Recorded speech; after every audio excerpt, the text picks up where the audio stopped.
Hi there, this is B-More with just a bunch of nerds. Got a new game in today. We're going to go over it a little bit with you. This won't be a full instructional, but it'll be an unboxing and a bit about how to play the game. So the game is Sheriff of Nottingham. This game was just recently featured on Geek and Sundry's Tabletop with Wil Wheaton. After watching it there, I thought this looked like a really fun game, and it inspired me to pick it up. So we've got the rule book here. Assortment of coins that you can pop out and the different characters you are. Now, characters don't actually matter in the game. They're just the images of who you are and what color player you are. The game comes with 5 cloth sacks here. Now, so what the game is you are living in the world of Robin Hood, and the sheriff is taking tolls and just doing searches as the merchants bring in goods at the gates. Now here we have a bunch of the goods here. These are the contraband, the illegal goods. Each player in the game gets 2 chances to be the Sheriff of Nottingham, and what happens is the other players have a deck of cards showing the amount of goods they have, and they will put a number of goods inside their cloth satchel, and they have to declare them. They'll all be one type of good. They'll declare they have, well, we'll go over the goods here, so they can have some bread, cheese. There are more, I believe there's chickens, apples. Just gotta open these other decks here. And they can, if they want, insert the illegal goods. What do we got here? Just a box of apples and some more bread. They can insert the illegal goods in there. And what they're doing is they're trying to get these goods by the sheriff without being inspected. Oh yeah, so we got chickens, cheese, bread, apples, and some more illegal goods here. And so these will all be shuffled up. So they will seal their pouch with the cards that they have, and they will present it to the sheriff. And if the sheriff decides to search it, and there are the red goods in there, the person will have to pay a penalty. So this here is cost 4. So for every illegal good, the merchant will have to pay a penalty to the sheriff. However, if the sheriff opens the goods and they are just all legal green goods, the sheriff will have to pay the merchant a fee back. So this here would be cost of 2. On the top there is a number of gold up in the corner, and that is the value of these goods if they are sold. If they are taken by the sheriff, they are returned to the player, so they still do have them.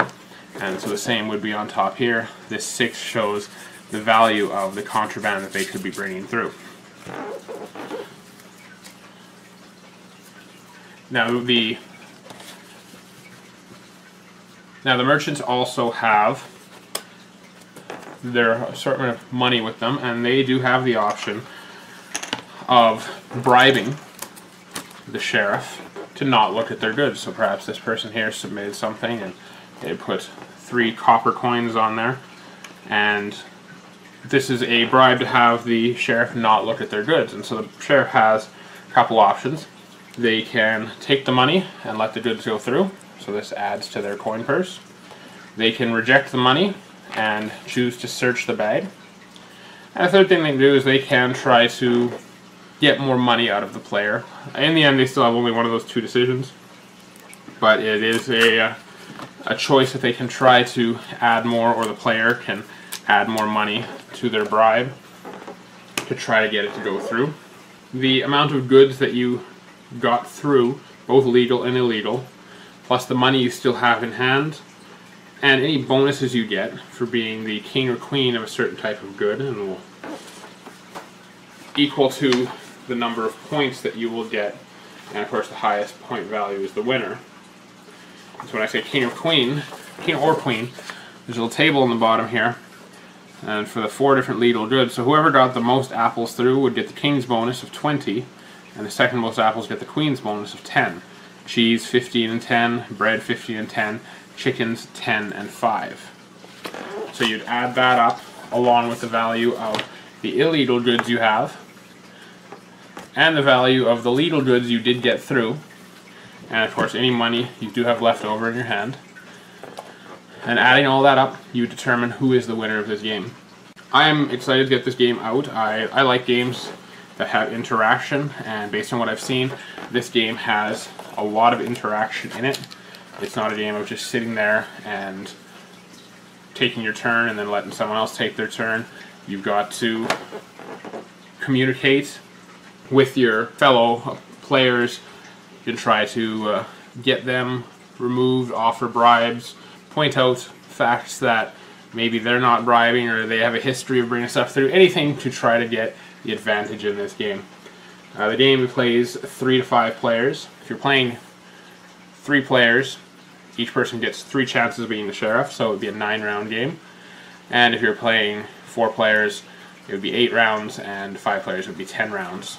So I want to thank you again for taking the time to watch this short little review, overlay, and unboxing of Sheriff of Nottingham. We will be having, I'm thinking on this game, more of a let's play type of instructional video in the near future when Haggis and I get together and we'll find another player to join in. So we're looking forward to getting that up here and letting people see how this game plays. I do want to thank you again for taking the time to watch this video. And once again, this is Be More with Just a Bunch of Nerds, signing off.